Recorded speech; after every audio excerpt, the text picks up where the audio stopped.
Olá pessoal, esse é o curso de Mecânica para Engenharia Metalúrgica da Universidade Federal do Ceará. Vamos resolver e comentar o exercício 217 do livro de Estática, que diz o seguinte: determine o momento da força F em relação ao ponto O. Pronto, bem simples, né? Então, nós sabemos que o momento de uma força com relação a um determinado ponto é dado pelo produto vetorial de R com F, onde R é um vetor que localiza o ponto de aplicação da força com relação ao centro de momentos e F é a forma vetorial da força. Então, nós precisamos determinar aqui primeiro a forma vetorial da força F e escolher um vetor R apropriado, tá? O vetor R que nós vamos escolher é esse aqui, que sai do ponto O e vai até, certo, o canto aqui de uma das faces desse cubo. Lembrando que a força é um vetor deslizante, então ela pode ser aplicada em qualquer ponto ao longo da sua linha de atuação. Então o vetor R pode ser um vetor que vai de O até qualquer ponto ao longo da linha de atuação da força F, tá? Aí qual o vetor R que eu vou escolher? Eu vou escolher aquele que vai me dar um problema mais simples possível de resolver, tá? Um problema mais simples possível de resolver, ou seja, eu vou escolher um vetor R que tenha, por exemplo, o menor número possível de componentes, né?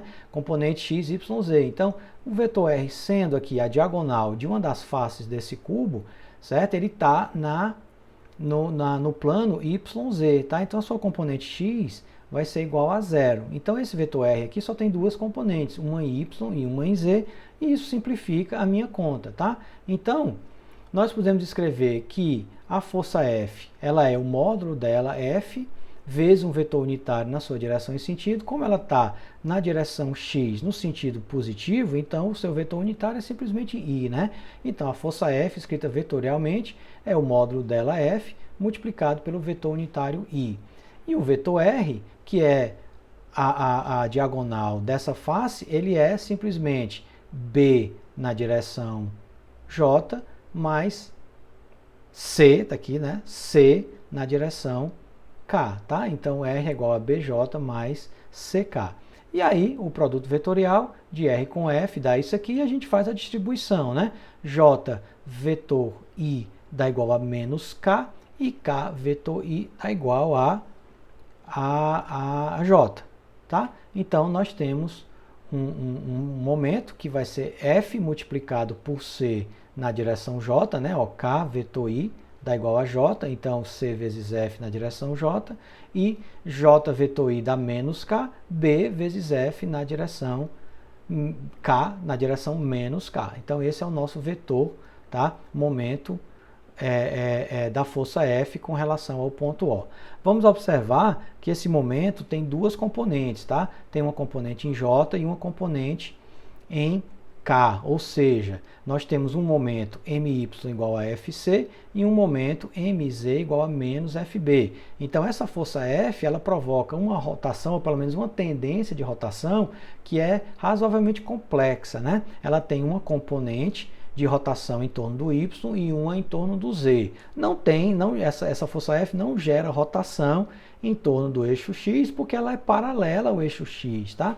Então a gente observa que ao aplicar essa força F, a tendência é girar esse paralelepípedo no sentido, certo? Anti-horário no eixo Y, né? Ó, em torno do eixo Y. Então, se você aplica a força F, a tendência é você girar esse paralelepípedo, né? Fazer o paralelepípedo ir rolando aqui e girar em torno do eixo Y no sentido anti-horário, tá? Então, daí ser uma componente com sinal positivo.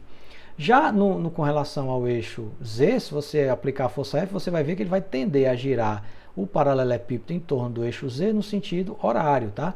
No sentido horário. O sentido horário, então, pela regra da mão direita, é um sinal negativo, tá? Então, esse sinal positivo e esse sinal negativo, eles estão corretos se você fizer análise das duas rotações, né? Das duas rotações MY e MZ. Tá bom?